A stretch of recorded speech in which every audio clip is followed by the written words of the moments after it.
ఎన్నికలకు ముందు ఉద్యోగులకు మిగతా ప్రజలకు చాలా హామీలు ఇచ్చి ఇప్పుడు ఆర్టీసీ కార్మికులకు సంఘం ఎలక్షన్స్ జరుపుతాం, వాళ్ళ సమస్యలు పరిష్కరిస్తామని హామీ ఇచ్చి ఇప్పుడు మాత్రం నా దగ్గర ఏమీ లేదు, నాకు పోస్ట్ ఉంటే కూడా ఏమీ లేదని చెప్పే పద్ధతిలో మాట్లాడుతున్నాడు. అట్లాగే 6 గ్యారెంటీల అమలు విషయంలో కూడా ప్రజలకు వాగ్దానాలు ఇచ్చి ఎన్నికలు వచ్చిన తర్వాత ఇప్పుడు ఏమీ నిధులు లేవని చెప్పేటటువంటి పద్ధతిలో మాట్లాడి తప్పించుకునేటటువంటి ప్రయత్నం చేస్తున్నాడు. ఎన్నికలకు ముందు ఆర్థిక పరిస్థితి తెలుసు, ఇప్పుడు అమలు చేసేటటువంటి దాంట్లో అధికారం కోసం వాగ్దానాలు ఇచ్చి ఇప్పుడు మాత్రం తప్పించుకుంటామంటే అటు కుదరదు. ప్రజలకు ఇచ్చిన వాగ్దానాన్ని అమలు చేయాల్సిందే.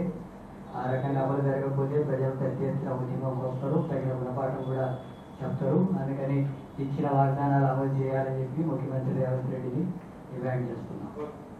అలాగే రాష్ట్రంలో ఈ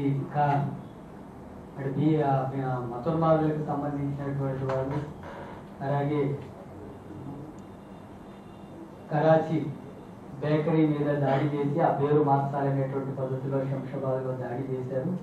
ఆ దాడికి పాల్పడినటువంటి వాళ్ళను పోలీసులు చట్టపరంగా అరెస్ట్ చేసి కఠినంగా శిక్షించాలి. దేశం అంతా ఐక్యంగా ఉగ్రవాదానికి వ్యతిరేకంగా నిలబడుతున్న సందర్భంలో ఇలాంటి అరాజకాలు సృష్టించి అది అనైక్యత గురి చేసే చర్యలకు పాల్పడుతుంటే దాన్ని అరికట్టాల్సిన బాధ్యత ప్రభుత్వమే ఉంది. ఆ రకంగా చర్యలు తీసుకోవాలి. నిజామాబాద్ జిల్లా ఆర్మూరు ప్రాంతంలో ఇప్పటికీ వరుస పెట్టి ఈ అణగారిన సామాజిక తరగతుల్ని విలేజ్ డెవలప్మెంట్ కమిటీలు సాంఘిక బహిష్కరణలు చేస్తున్నారు. వాటి ఇంతకుముందు అధిక సంఘాన్ని ఇప్పుడు చేశారు, అంతకుముందు గౌడ వృత్తి చేసేటటువంటి గీతా వృత్తి చేసే వాళ్ళను చేశారు, దళితుల్ని చేస్తున్నారు. వీటన్నిటి మీద అధికారుల దృష్టికి తీసుకుపోయినా పట్టించుకోకుండా వ్యవహరిస్తున్నారు. గతంలోకి అనుకూలంగా చేయాలని చెప్పి, లేకపోతే వాటి మీద ముగిస్తున్నారు. హాజరైనందుకు మీ అందరికి కూడా మరోసారి ధన్యవాదాలు తెలియజేస్తూ ముగిస్తున్నారు. ఓకే,